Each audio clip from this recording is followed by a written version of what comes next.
ഓം നമോ ഭഗവതേ വാസുദേവായ. ദശകം 3, ശ്ലോക 9. മരുദ്ഗേഹാധീശ ത്വയി ഖലു പരാഞ്ജോപി സുഖിനഃ ഭവത്സ്നേഹി സ അഹം സുബഹു പരിതപ്യേജ കിം ഇദം അകീർത്തിഃ തേ മാ ഭൂത് വരദ ഗദഭാരം പ്രശമയൻ ഭവദ്ഭക്തോ തം സം ഛടിതി കുരു മാം കംസദമന. മരുത് ഗേഹാധീശ, അല്ലയോ ഗുരുവായൂരപ്പ, ത്വയി ഭഗവാന്റെ, ഖലു പോലും, പരാഞ്ജാപി നിരീശ്വരവാദികൾ, സുഖിനഃ സുഖമായിരിക്കുന്നു, ഭവത് ഭഗവാനോടുള്ള, സ്നേഹി സ്നേഹഭാവം, സഹ ആർദ്ര ചിത്തത്തോടുകൂടി, അഹം ഞാൻ, സുബഹ വളരെയധികം, പരിതപ്യേ കഷ്ടപ്പെടുന്നു, ച എന്ന്, കിം എന്തിന്, ഇതം ന്യായം, അകീർത്തി കീർത്തിയില്ലാതെയാക്കുന്ന,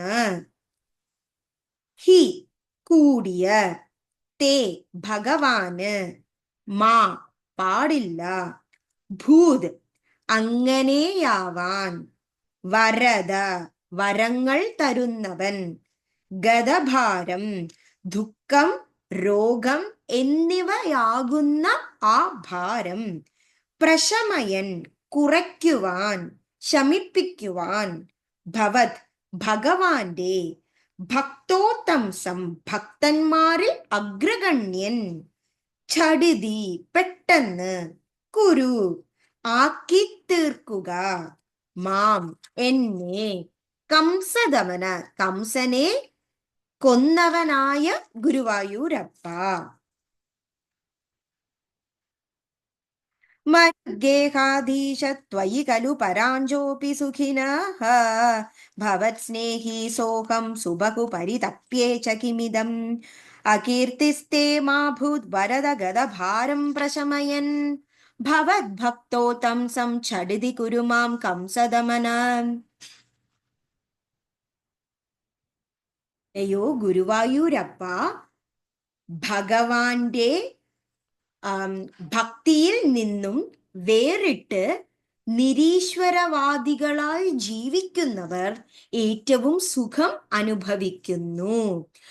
അത് മറ്റുള്ളവർക്ക് തെറ്റിദ്ധാരണ ഉണ്ടാക്കുന്നു. അതായത് ഭഗവാനോടുള്ള ആ ഒരു സ്നേഹഭാവം, ആ ഒരു ആർദ്ര ചിത്തത്തോടെ ഞാനിതാ വളരെ അധികം ഭക്തിയോടെ ഭഗവാനിൽ ലയിക്കുമ്പോൾ എനിക്ക് കഷ്ടപ്പാട് വരികയാണെങ്കിൽ മറ്റുള്ളവർ നിരീശ്വരവാദികൾ സുഖമായി ജീവിക്കുന്നത് കണ്ട് ഇത് എന്താണ്, ന്യായമായിട്ടാണോ ഇത് നടക്കുന്നത്?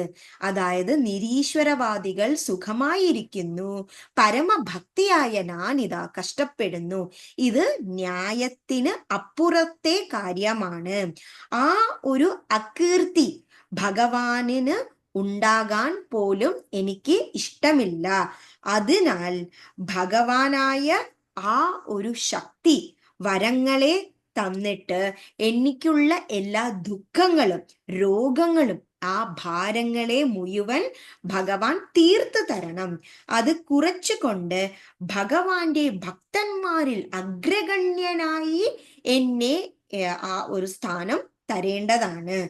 ആ ഒരു അഗ്രഗണ്യനായ പരമഭക്തൻ, അതായത് ശ്രീ നാരദന് തുല്യമായ ആ ഒരു സ്ഥാനം വളരെ പെട്ടെന്ന് എനിക്ക് തന്നാലും എന്ന് കംസനെ കൊന്നവനായ അല്ലയോ ഗുരുവായൂരപ്പ, എൻ്റെ ഈ അഭ്യർത്ഥന മാനിക്കണേ. ഇതാണ് ഇവിടെ പ്രതിപാദിക്കുന്നത്.